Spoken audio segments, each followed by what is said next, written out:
Welcome to another exciting episode of Writer's Workshop. Today we are going to talk about how important it is to organize or categorize your ideas in your writing. First, I thought we might do a little activity. Can you look at these items and think about how you might categorize them? Pretend you're writing one paragraph or two paragraphs, maybe just two. How would you organize these items? See some that are kind of the same. Let's see. Oh, I see a category. I see a category of tools, like accessories, and these are the things I'm going to be putting in the ground. So these are my two big categories. Guess what? Writers make categories too. So let's see if I can make this really, really big. I'm gonna make it really big. It wouldn't normally fit on the page, but that's okay. So here's a poster that I made in the past. So we can make categories. So the first thing that you do is you just write. Write. Everything you can think of. It doesn't matter if it's organized, if it's spelled correctly, just everything. That's your rough draft. It doesn't matter. It's just got to have all your ideas in it. What do you want people to know, right? So you've already done that, hopefully. Now what you're going to do is read through the work that you've done and underline the different sentences that go together by color. So I'm going to show you in this writing an example of that. So let's see if I can make this even bigger. Well, that's about as big as I can get it. So this is a paragraph. It says, I think you should be more organized.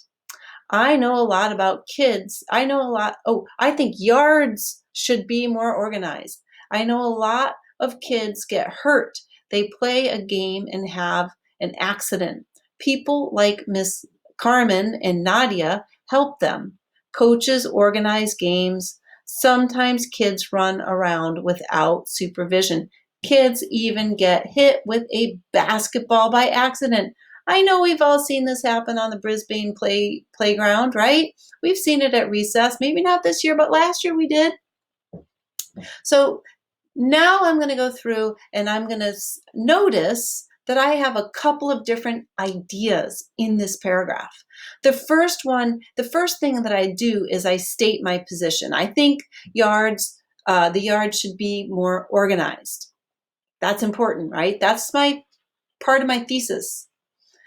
So then I have a couple of things about kids getting hurt. So I start off by talking about kids getting hurt, and then at the end I have people getting hurt.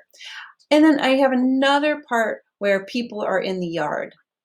So one way that you can get organized, if you have written long and hard and you have a big long thing that has no paragraphs and you're just like, I don't know what to do with all this stuff, you can do what I did here. So these are Post-its or pieces of paper. You can write down what is your position or thesis statement. Then, in this case, I'm going to have a category called How Kids Get Hurt. And I'm going to put those green sentences, the ones that are underlined in green, I'm going to put those in this part. This is another paragraph. Here's another paragraph about people in the yard. That's what this stuff is about, right? And then I know that I did not add any suggestions. And in order for this to be a really good, persuasive piece, I need to make some suggestions. I can't just say what's wrong. I have to say what I think we can do to make it better. So that's what I'm thinking I'm going to do. Now, I have an example of this. Here is some student writing. This student had started off with this one. Why it's good when she is here. So she's talking about their school nurse. Her name is Miss Rashbub.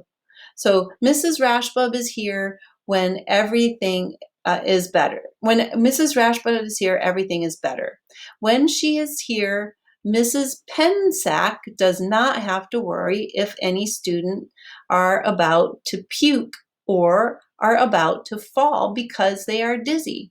If we did not have Mrs. Rashbub, Mrs. Pensack, the principal, would probably be very mad. So that's how she started. And a lot of your writing looks like this. This is how she made it better. So she changed her title, Why It's Good When She Is Here, because nobody knew who she is. And she changed it to appreciate. It's misspelled, I know, but that's okay. I know what it means. She says, if we appreciate Mrs. Rashbob, she will be more fun. She will buy more fun products. By fun products, I mean cool shaped ice packs or colored cream.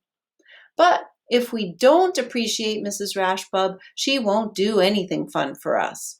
She also won't quit her job if we appreciate her. And we don't want her to quit her job. If she quits her job, our school will be unsafe. By unsafe, so if we don't appreciate her, she will quit and we will have to get a cranky, mean nurse that is not as nice as Mrs. Rashbob. Do you see how she had all of these things about the products, right? The category is how can she appreciate this school nurse? One of the ways is to appreciate her. And by appreciating, noticing what she does and how it makes a difference. So that is your writer's workshop for today. What I'd like for you to focus on today, if you did write long and hard, is are your ideas all in order? So going back to this chart, make sure that your ideas are making sense in the paragraph. Maybe you have a great idea, but it's in the wrong spot. So you got to think, what are my main categories? And that's what we do on our fingers, right? So this is your thesis, and then you have your reasons. Your reasons each have their own category. So reason and then some things in here, but you might have them in the wrong spot. So think about it. That's what good writers do, and make some changes if you need to. That's it. So long. See you tomorrow.